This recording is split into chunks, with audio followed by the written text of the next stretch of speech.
Welcome, and thank you for tuning in to this webcast titled Taking a Strategic Approach to Social Impact. My name is Thomas Milburn, and I'm an Associate Director with Corporate Citizenship. We're a specialist corporate responsibility and sustainability consulting firm that helps businesses navigate environmental, social, and governance issues and play a more positive role in society. This webcast is part of a series prepared exclusively by Corporate Citizenship for Bursa Sustain, a one-stop knowledge center set up by Bursa Malaysia to help Malaysian PLCs on their sustainability journey. Today, we will hopefully be providing guidance to companies on how they can engage more impactfully on community programs by taking a strategic approach. We'll start off by looking at what is a strategic approach to community investment. And why would companies embark on this? And then we'll hear from a guest speaker from Maybank Foundation who will share a little bit about what they're doing and one of their programs. So businesses have played a role in society for a long time, and particularly wealthy business people have been involved in philanthropy and giving to charitable causes in an altruistic way here in Asia and elsewhere in the world for decades. So it's not a new aspect of business. However, we've seen businesses change their role in society in modern times, particularly with the emergence of CSR or corporate social responsibility.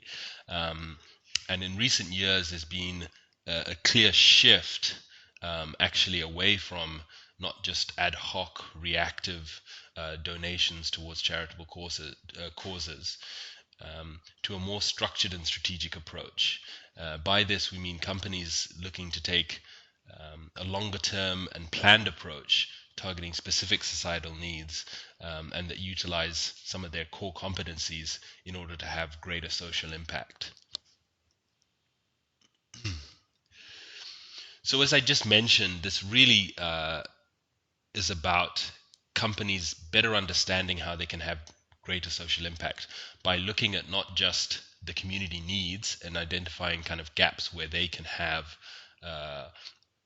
a contribution, make a meaningful contribution, but also by looking at their own business. What are their core competencies? What are their resources? And how can they leverage those in a way that meets the community needs?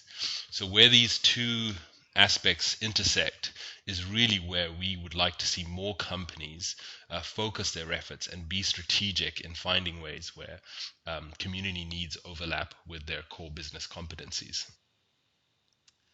Some examples of what strategic community giving might look like in practice. Firstly, where companies previously have maybe just written checks and donated cash or grants to different causes, we're seeing companies not just give cash and money, but blend that with other non-cash contributions, such as their time through things like volunteering, but also providing resources that might be gifts in kind of their product or allowing charitable institutions to use their space, providing advice and guidance and mentoring to parts of the community that might need it. So there's a lot of other ways beyond purely giving money that companies are looking to create social impact. Secondly, while an ad hoc approach might look to do one-off or very short-term partnerships, companies that are looking to be more strategic are looking for longer-term partners that they can establish relationships over time with and hopefully have greater impact that way. As I already mentioned, giving involves often volunteering from companies, and while traditional volunteering is often sending employees out into the community to do tasks such as handouts to the elderly or painting schools or helping disaster relief areas, these tend to be non-skilled tasks. But more and more we're also seeing companies leverage their employees, be it financial skills, be it business acumen, or be it IT skills, and using those to help parts of the community that may be in need. And we'll hear more about that from Maybank in one of their programs momentarily. Finally, it comes down to as well measurement. And for so many businesses out there, um, they're being asked why are they giving and what is the impact of what they're doing. So it's important to be able to measure that.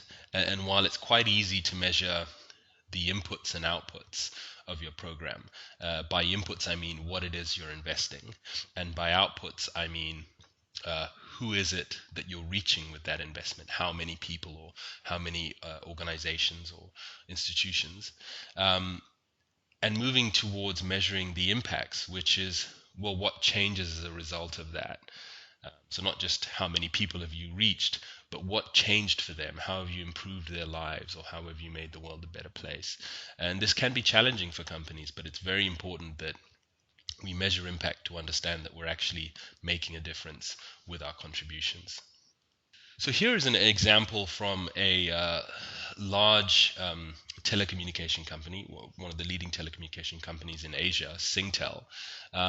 They have been embarking on this journey for many years now, and they've developed a framework to govern their approach to corporate community investment. In the middle of the framework, they have their community or social mission statement, which is to enable the inclusion and well-being um, of people and help them realize their potential through our digital technologies and innovative programs. So you can see from that vision statement that they have decided to leverage their core business, which is around technology, digitalization, telecommunications, and see how they can help improve people's lives leveraging that core competency. They've also selected 3 focus areas for their efforts. This doesn't mean that they might not help in other areas as they arise, but these 3 focus areas really encompass how Singtel is trying to make a difference and where it's hoping to have an impact, so that it can really put more resources into these areas for maximum impact. They are digital citizenship and online safety, again very related to their core business, inclusion and well-being, and finally education and employability. The final aspect of this framework that I just want to mention is how Singtel is investing. So again, they're leveraging many different capabilities here. If we start off in the light gray box, from their internal capabilities and competencies, they want to make sure that they're bringing those to all of their investments. Moving around clockwise, they also want to work with partners and associates, because it's very important that you're working with people on the ground in communities who understand the issues and have the connections you need to deliver your programs. Naturally, they have a lot of technology and they do a lot of innovation, so they also want to leverage their products and their innovation capabilities. So that's another way that they're trying to ensure that they invest and give back to society. Next, they do some corporate philanthropy, so ensuring that they're giving to charitable causes and causes that make a difference. And then finally, through their giving, they hope to engage staff and provide volunteering opportunities for their staff through their programs. So I think this is a very holistic strategy and approach, and one which is really clearly communicated. So it's a good example of how many companies are trying to be more strategic in their approach. And on that note, I think we'll switch industries now away from telecommunications. Let me introduce our guest speaker who will be covering this case, Mr. Shahril Azuar Jimin, who's CEO of Maybank Foundation. Welcome, Shahril. Thank you. Thank you, Thomas. Hello. So, we've followed Maybank Foundation for some time now, and I think the organization is doing a lot of good, not just in Malaysia, but really across the region. So we're very happy to have you here. Maybe for the listeners who are not so familiar with your work, maybe you could just introduce the foundation as a whole and what you're doing. Yeah. The Maybank Foundation is a corporate responsibility arm of the Maybank Group, and the Maybank Group is one of the big four financial services provider in Southeast Asia. It's one of the top four banks, and it is Malaysia's biggest bank. We have a total assets of close to 200 billion US dollars, and that in itself gives us a big responsibility to the society and to the communities that we exist in. We are the only bank that is having physical presence in all of the 10 ASEAN countries. So the Maybank Foundation was formed in the year 2010, but however, it took on its present form in 2015 when I came on board as the first CEO at the end of 2014. So what we do is a bit unique because the work that Maybank Foundation does is not philanthropy or it's not pure charitable by nature, because we are actually mandated. That is, we are mandated by two big agendas that we have. One is the actual mission of Maybank itself, which is humanizing financial services. And the second one that we take our mandate from is from Maybank's sustainability agenda, which is called the 2020 Sustainability Plan. So back to the mission of humanizing financial services, many people, they think that's a nice tagline, but there's actually a definition to it. And our definition of humanizing financial services is actually to provide access to financial services at fair terms and pricing.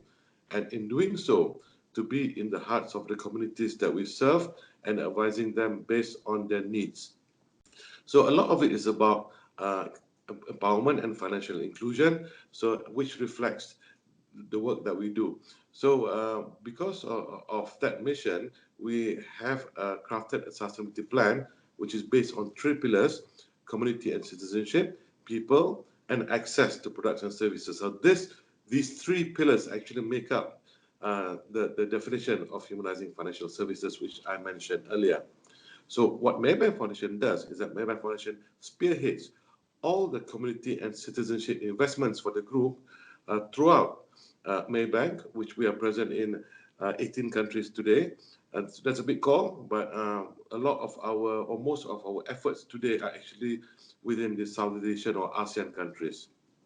So I mentioned earlier our mission and the definition, which is largely to provide access to financial services, and in doing so, is to create a positive impact to the communities. We actually focus in six core areas, which are education, community empowerment, healthy living, arts and culture, environmental diversity, and disaster relief. So most of our programs would actually be within one of these pillars or another. So because of that, we are actually now actively running high impact, sustainable flagship programs in 7 of the ASEAN countries. And these programs have been designed to be measurable, to create impact, to put Maybank within the communities and work with local stakeholders. So hardly anything here is pure philanthropy. So you see in the map there, we run programs in 7 countries, but also because of a recent major program that we are doing in partnership with ASEAN itself through their community arm, the ASEAN Foundation, we are actually having social investments in all the 10 ASEAN countries. This program is called Empowering Youth Across ASEAN. So here you see the 6 flagship programs that we are running. I mentioned just now, Empowering Youth Across ASEAN. That's program number 4 there. The idea is to empower youth to be change makers, to alleviate poverty and work with the local communities. We wanted to select 100 of the best youth across ASEAN, and we send them to 3 countries to do 10 community and environmental projects. That has been hugely successful. Our other flagship programs, as you can see there, RISE is a huge investment for us. RISE stands for Rich Independence and Sustainable Entrepreneurship. It is a program that today is running in 4 countries: Malaysia, Indonesia, the Philippines, and Laos, whereby we train the disabled people and a small section of the marginalized communities to be economically enabled, so for them to be entrepreneurs and to be financially independent and financially inclusive. Now, that's a big task because financial inclusion in Southeast Asia is still very, very low compared to the developed countries and compared to Singapore, in fact, even. Yeah, you see countries like the Philippines having financial inclusion rates of like 31%, meaning only 31% of Filipinos have a banking facility. So, and meaning they are excluded and left behind in development. So, to date, we have trained 6,300 people, of which 70 over percent are actually disabled, registered disabled. We work with the government authorities of all of these countries. Yeah, I'll explain that a little bit later. So we have all these programs running simultaneously, and it's very much supporting. It's been designed to support the mission of Maybank, which is humanizing financial services. It's been designed to support the community and citizenship pillar of Maybank's 2020 Sustainability Plan. But more importantly, these programs, they'll be designed so that they're able to be measured in terms of the input, outputs, and outcomes as per LBDG methodology. But we also report them to the board, and we report them to management, because it is not just about, as I mentioned, philanthropy, but for us, it's also playing our role to ensure that we commit and we contribute to the UN Sustainable Development Goals. Great, thank you. No, I think that's a great overview. And, I've always been a strong believer that actually banks and financial institutions play a really, really important role in society to underpin the economy. So, in what's the fastest developing region in the world, I think it's important that Maybank is also looking at, how is it playing a part and making sure no one is left behind, and that the growth is inclusive. So I think the work you're doing is extremely important. So thank you for that overview. I just have maybe a couple of follow-up questions. And one is, you presented there your focus areas and the strategic approach you're taking. I think some of the listeners will be interested to understand, why did you decide to develop that strategic approach as opposed to maybe just giving back in a more ad hoc manner? Yes. So I go back to what I said earlier, that we are actually guided and mandated by two big agendas of Maybank. Number one, which is the mission of Maybank itself, which is humanizing financial services. And secondly, due to our Maybank 2020 Sustainability Plan. So it's very well orchestrated. It's very well designed in terms of our social impact investment. We try as much as possible not to do pure philanthropy. We do have some elements of that, particularly in our employee volunteerism program, but we've also managed to guide them over the last few years, so that whatever they do we'll be able to measure such impacts. Then that we know, essentially, is moving from feeling good about ourselves in doing good to something that knowing that we are doing the right thing in the right place at the right time. That's the thing that I would say differentiates pure philanthropy against a social impact investment driven by our mission and fueled by shareholders' funds. Because we also have an accountability to our shareholders. Yeah? Maybank is the biggest company by market capitalization in Malaysia. And certainly, whatever that we do, we are answerable, not just to our board of trustees or board of directors of Maybank, but to the shareholders. And at the most recent Maybank annual general meeting, we were very proud that Maybank Foundation was projected during the AGM itself in terms of what we do, in terms of our community impact investment, so that the shareholders themselves know that where their money is going. And we were very happy because we got very good reviews from the shareholders speaking from the floor. Yes, a lot of companies are actually seeing this rather than an additional thing that they do on the side. They're seeing their connection with the community and with society as actually being core to their purpose and identity, like Maybank. So I think that's very, very important. We have another potential question that I think people will be interested in, which is cuts to really to the heart of what you just said, which is to the critics out there that may see this as just doing PR, or perhaps might feel that this is a waste of business resources. In your own words, how would you summarize why this is so important for Maybank Foundation just to give back? Well, it is not a PR exercise because we could have uh, gone down that road even a few years ago, given the success of our business. We do like the people, particularly our stakeholders, to know what we're doing, but we do not advertise. We certainly do not consciously spend any money to advertise in terms of what we do. Um, which is not necessarily right or wrong. Yeah, but I know some organizations do that, which is fine. But for us, I can safely say as a group that it is embedded within what we do. I would say it is part of the ethos of humanizing financial services. So it is, we take it upon ourselves that this is something that we do. Otherwise, we're failing the mandate. So that is more important. Yeah, we're failing the mandates, and more importantly, and this is something to signify uh, the degree or the seriousness of that mandate.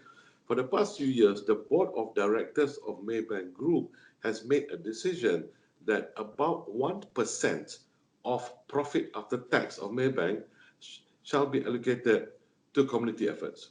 For example, in terms of profit after tax, last year we're talking about $2 billion.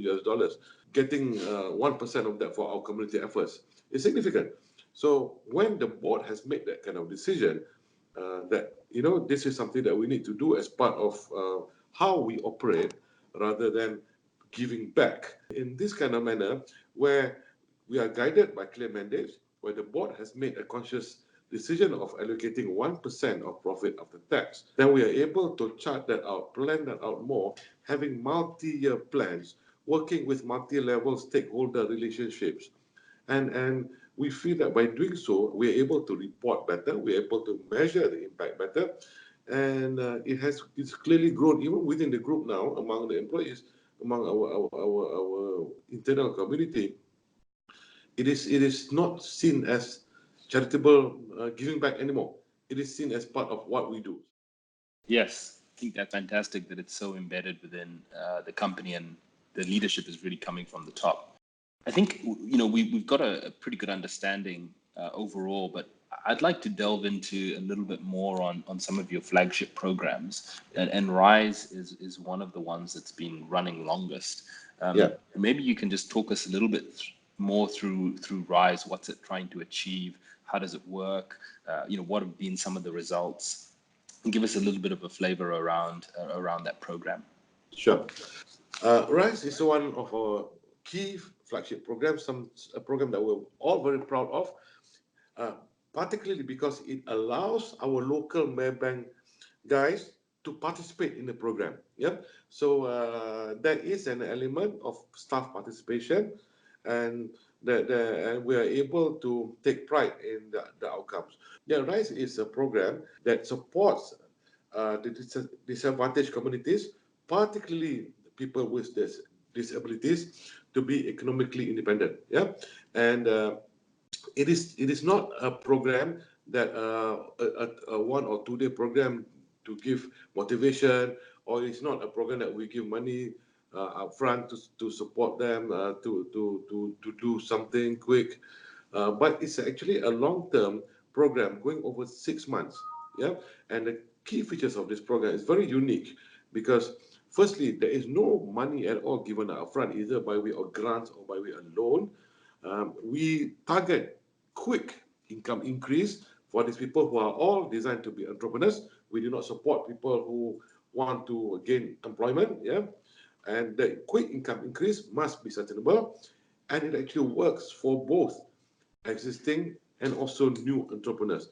So how it works is that it starts with a 3-day solid entrepreneurship training, and this entrepreneurship training is done within where the communities are. It encompasses things from teaching about business concepts, about marketing, customer value proposition, product packaging, blue ocean strategy, and so on. We do not teach them about their particular skill or trade, but we teach them about business concepts. So, and we go deep. For example, in terms of marketing, we teach them about how to go online. We teach them about how to go into uh, Facebook selling or Instagram and so on. So in terms of, like, for example, how do they differentiate themselves? So the Blue Ocean strategy is implemented to tell them how they make the competition irrelevant by focusing in certain areas or by even dropping certain product lines and so on. Now, you would naturally, I'm often asked, how do you teach these kind of people who most of them will not even be graduates down to this level? Now, this program today is running in Malaysia, in Indonesia, the Philippines and Laos. We have trained 6,300 people already, hundreds of batches in various cities and towns across these 4 countries. When I say Indonesia, I do not mean just Jakarta. We have run multiple trainings all the way from Medan in Sumatra, right to the east, Makassar in Sulawesi Island. Yeah, so we bring it to their language.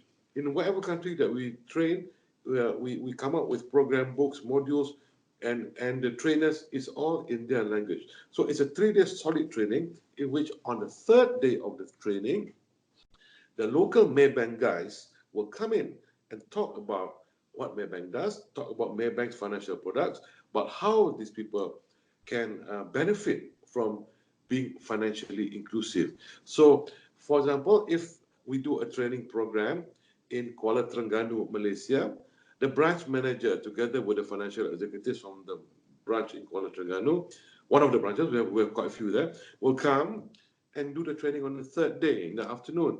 When we do this program in Iloilo in the Philippines, the local Maybank guys from the Iloilo branch will come.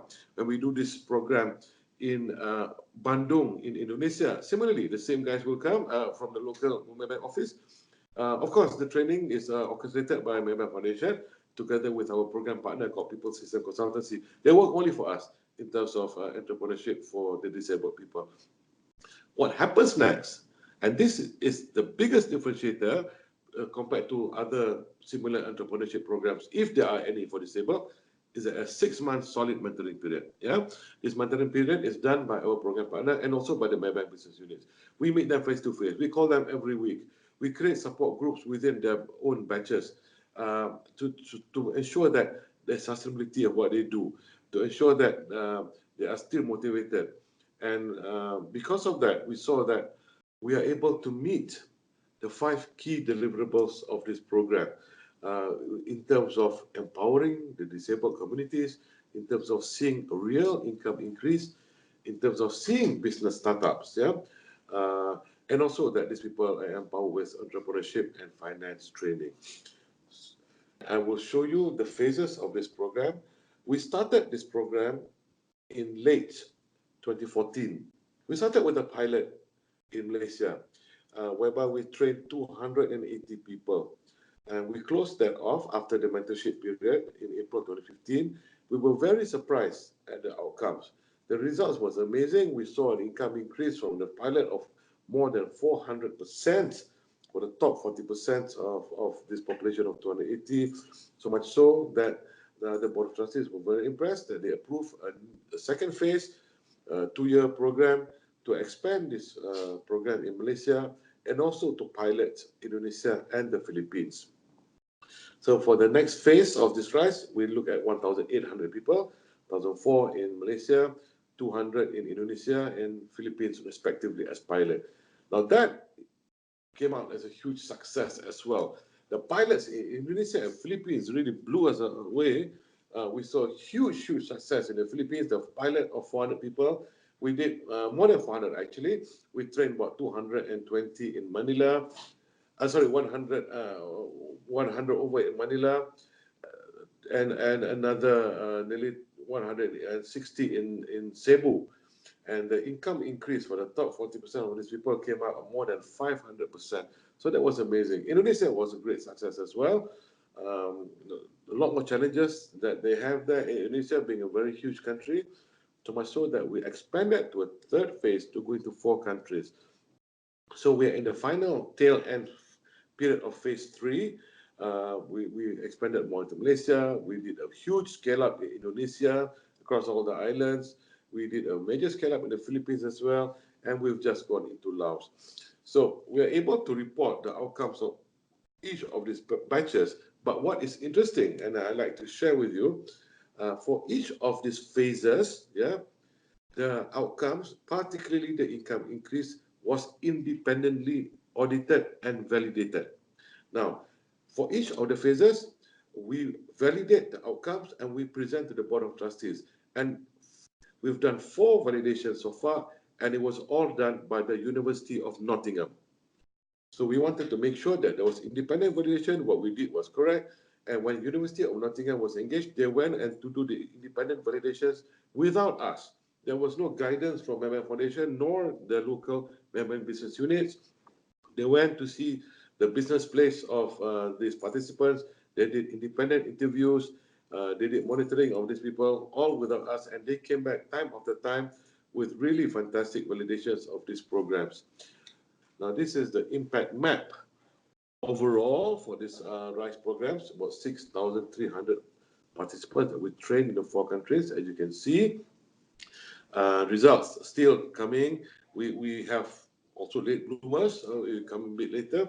But if you look at the top right, the figure of 343.5%, that is amazing, because that represents the average income increase per participant of the top 40% of those trained, the total 6,300.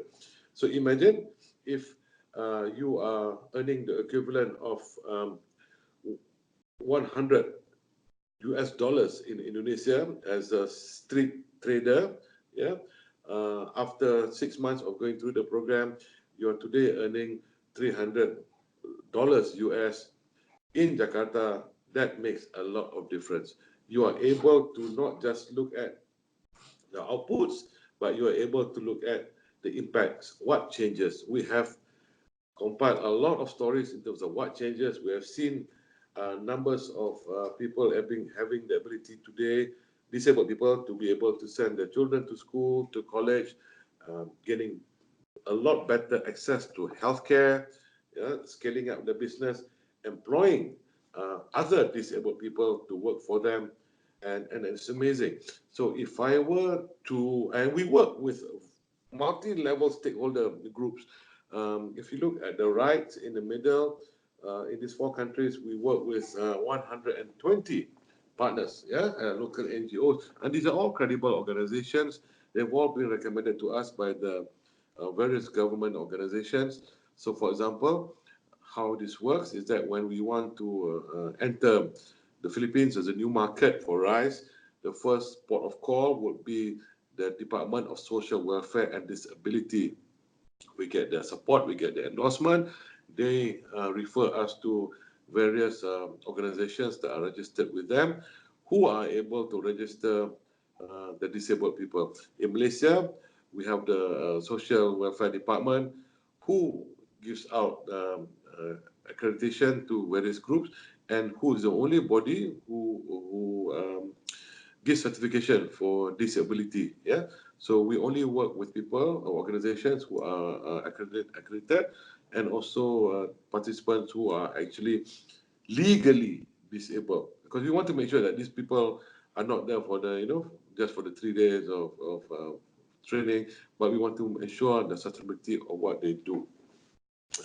We've been acknowledged and recognized on various platforms. Most recently in February, we were very happy that we were finalists at one of the world's biggest sustainability awards, the Eddie in London, through our RISE programs. We did not win, but we were one of the 7 finalists together with other huge multinational names. So that gave a lot of credibility to what we are doing. If I were to go into a bit more detail to country by country in terms of the success and the outcomes, now these figures are updated every month, and it is important that we do so because, as I said, we are answerable given various mandates, and also because the University of Nottingham does the validation. In Malaysia, so far we've trained close to 2,600 people. the top 40% of these people. Why I say top 40%? Because we have various KPIs for each of the program that we have to meet and report to the board. Yeah. So one of the key KPIs for the RISE program, because it is an economic empowerment program, is income increase, which I mentioned. So one of the top KPIs is that the 40%, the top 40% of our participants must achieve an income increase of at least 100%. Okay, at least 100%. So if you can see there in our slide, we beat that across all the markets. Yeah. So for example, in Malaysia, we've trained 2,600 people over the last 4 years, and the top 40% on average are enjoying an income increase of 343%. Then the question will be, oh, what about those not in the top 40%? We do measure and track them as well. So overall, the 2,600 people that we've trained, overall average income increase is still 124%, which is still amazing, because in a world of fixed employment, no way do you look at getting an increment or salary increase of more than 10% a year. But these people they're able to get income increase of 124% on the average just after 6 months. Indonesia, really good figures. Starting point is lower than Malaysia. The baseline is lower. Many of our participants are handicraft makers, street traders in Jakarta, in Surabaya, big cities, where it's very punishing. It's very punishing to be disabled and poor in a big city. Yeah. So this kind of income increase is very refreshing, because then number one, psychologically they come out of that mindset that they are victims. They are able to now look at life in a much different way. They're able to equip, empower not just themselves but their families. We see the top 40% of these people, they have earned average income increase of about 463%, and overall we saw an increase in about 150% for the 2,300 people that we've trained in Indonesia. Now, the Philippines is a huge success story for us. The reason being because there has been very little support for the disabled in the Philippines. There has been a lot of help given, yeah, granted.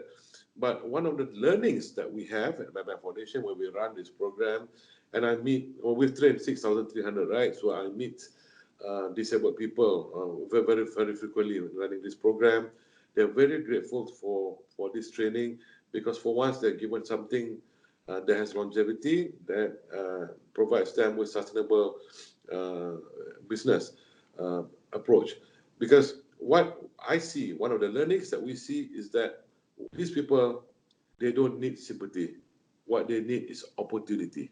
Way too frequent, they are given sympathy, so they are given handouts that doesn't take them far. Yeah. But this program, in which we do not give them money, but we train them, we bring them up so that they are financially inclusive, they're able to apply for financial facilities. This is very important. We've seen this happen. In Malaysia, I've got participants. We created a special microfinance product for them. They declined. They don't want the microfinance product of 5,000 ringgit. We're doing so well now. Can I apply for a loan, SME loan, to buy a shop house?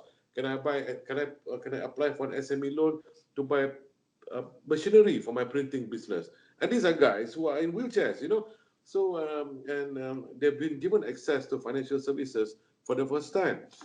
So for the Philippines, we saw that on a much greater scale. The top 40% has achieved an income increase of 644%, which is huge, and the overall increase is more than 200%. Given that success, we've also started with Laos. Laos is still undergoing. We hope to report the same kind of outcomes. Now, for each of these countries, we work with various stakeholders.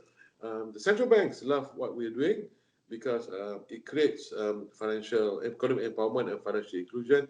But also, one of the things that we teach is financial literacy, so that they know how to spend their money wisely, yeah, and not to be very irresponsible with their newfound wealth, if I may say.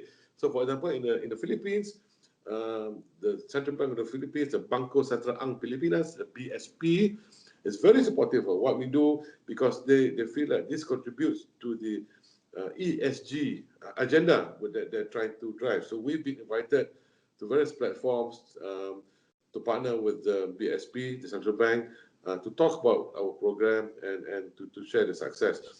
Thank you. No, that was, I think, very interesting to see the detail of the program. In particular, for me, what really stands out is the fact that Maybank's approach is to look at who's perhaps marginalized or left out of the kind of economic growth that's happening, and instead of just giving a handout, really giving them a hand up, because I think it's so important that people can be in charge of their own destiny and have a dignity about what they do as well. So no, that's fantastic. I think you've already answered some of the questions I had, but one of the things that I thought I would ask is around your partners, because as a large organization, you're quite reliant on some of your local partners on the ground. Maybe you can tell us a little bit about what you think makes a successful community partnership. See, the thing is that we are a bank, and that gives us more added pressure in terms of who we work with, because we need to know that we do sufficient due diligence. We go through the KYC, know your customer process, yeah, because we do not, as a bank, we don't want to be a conduit that we finance organizations or areas that we're not supposed to, yeah. So, but what helps us most is that we are actually present in all the 10 ASEAN countries. So we actually have footprint there, we have branches, we have people there. So we are able to have feedback from them. We are able to work with our local member units to recommend and for them to know who will be the best people to work with. So and that would usually be our first port of call in terms of how do we identify potential partners. Yeah, it is through our Maybank local units outside Malaysia. In Malaysia, we very well know. We get approached by potential partners all the time, yeah, and we're able to know the success of what they do or not. Often we prefer to work with up and coming social enterprises, yeah, because then that also addresses another need in terms of creating opportunities for the up and coming people having big dreams and so on. Of course, we put them through a strict due diligence process. We put them, we get them to understand our approach. We get them to understand what we want to do and to see whether we are aligned in such visions. And so far, I'm very happy. The partners that we work with, either the NGOs who feed us participants for the REST programs, or our partners in other programs like the Maybank Women Eco Weavers, or even ASEAN is the biggest partner that we have right now. Yeah, they all share the same vision, or we share the same vision with them as well, in terms of what kind of impact we want to create to the communities. So that's very important. But as I said, the first usually will be in terms of the references from our local Maybank units. So we do background check and history. Then that will always follow with site visits and interviews. I call that the business development stage of approaching any new project. And perhaps to the chagrin of my colleagues, I will be always involved. Yeah, I will go down to the ground. I will meet the partners. We will have a shortlist. Yeah, and then it goes through the process. We table at the board of trustees for approval and so on.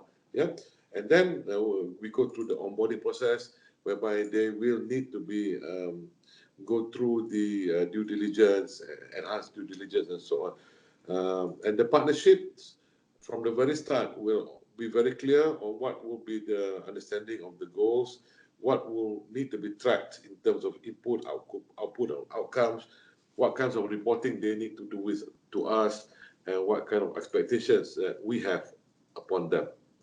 Yeah, no, I think that's very important, and what I like in particular is that you take the time to actually go down yourself, even as CEO, and get involved in getting to know the partners, understanding them, because it's so important for any successful partnership, particularly between businesses, corporates, and NGOs, community organizations, charities.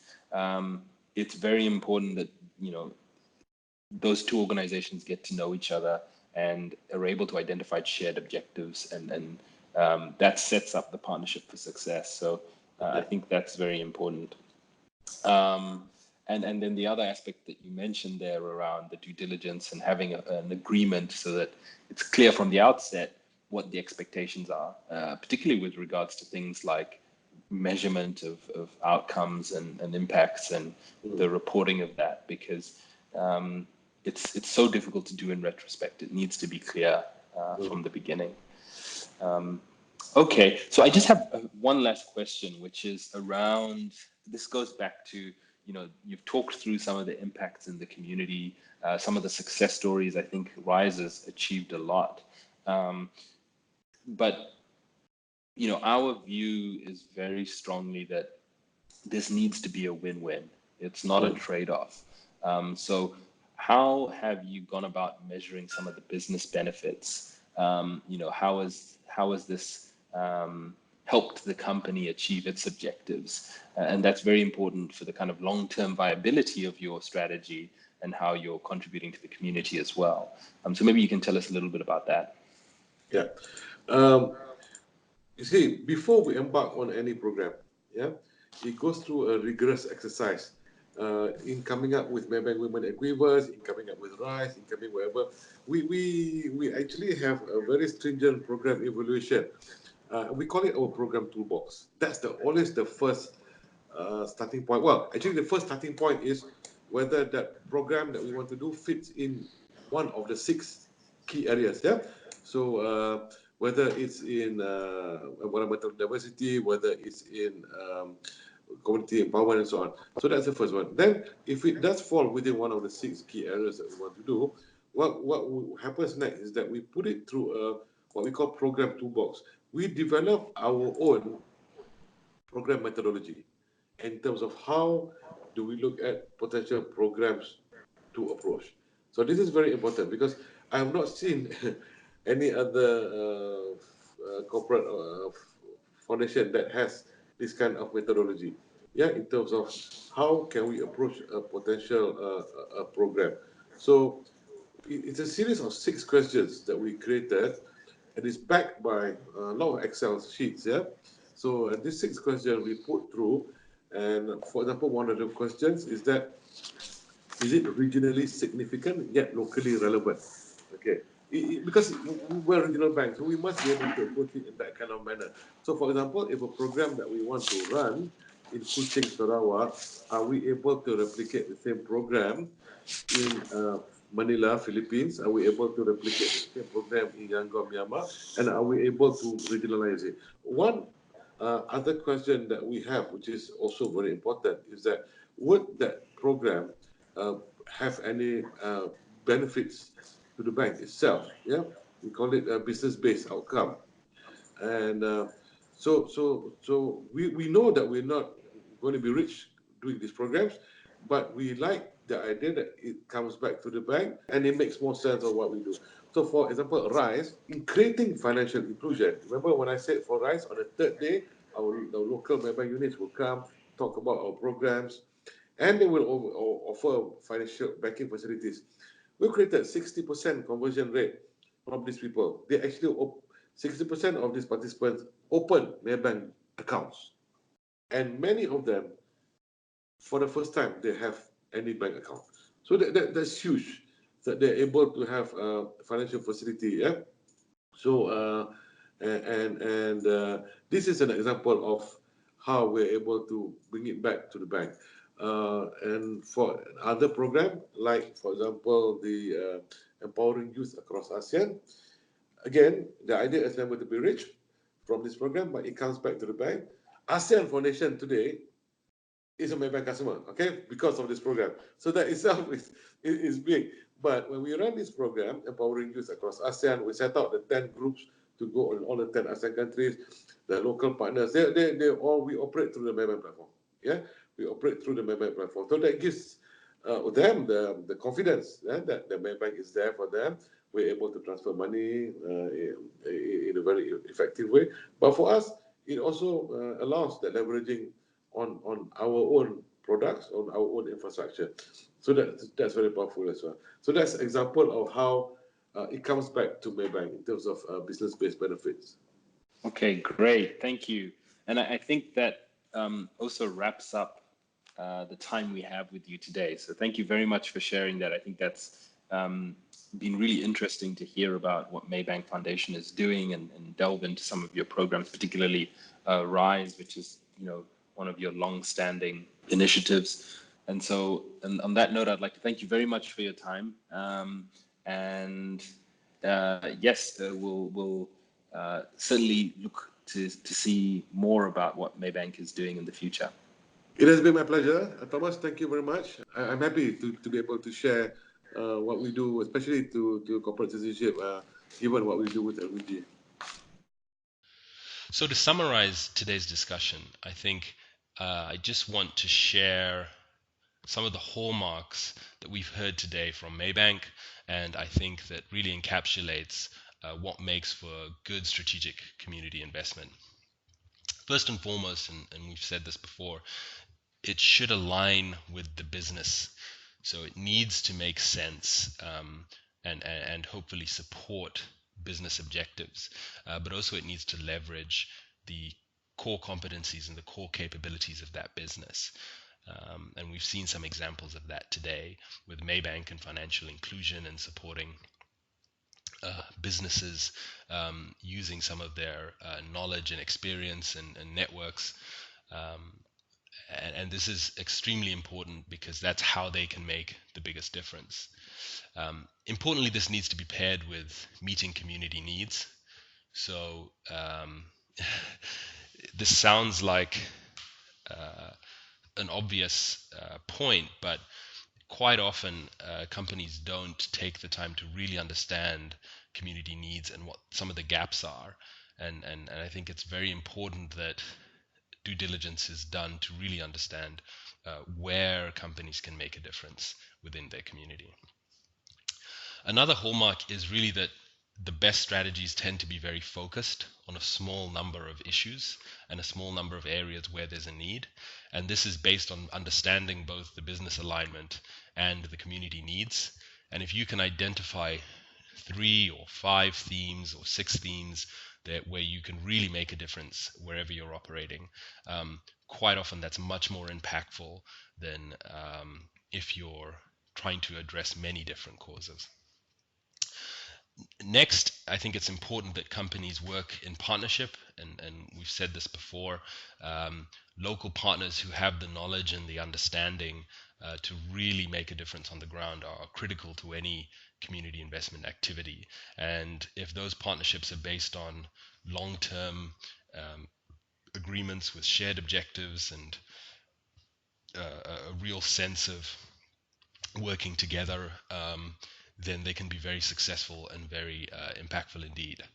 And then finally, the importance of impact measurement.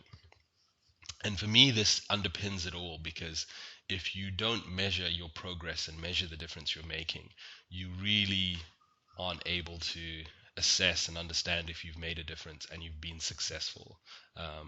And I'm always impressed by how much we can achieve when we set tough goals and we measure our progress against them and improve over time using measurement as a tool.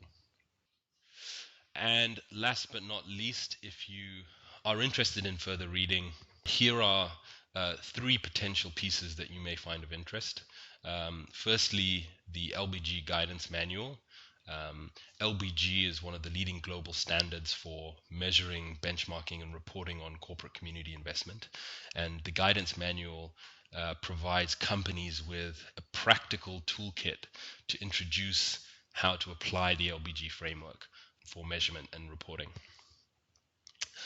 Next is a guide from NVPC, the National Center, the National Volunteering and Philanthropy Center in Singapore. And this guide really is trying to help companies better understand how they can take a strategic approach, and is available on the Bursa Sustain website. Finally is another piece of research that was done by Corporate Citizenship on how corporate foundations are evolving in the modern world to play a much more impactful role in societies. And in this paper, we explore 6 key characteristics that represent what is truly a game-changing foundation or corporate foundation. The links for these are all available just below the video for this webcast. On that note, I'd like to thank you very much for tuning into this webcast.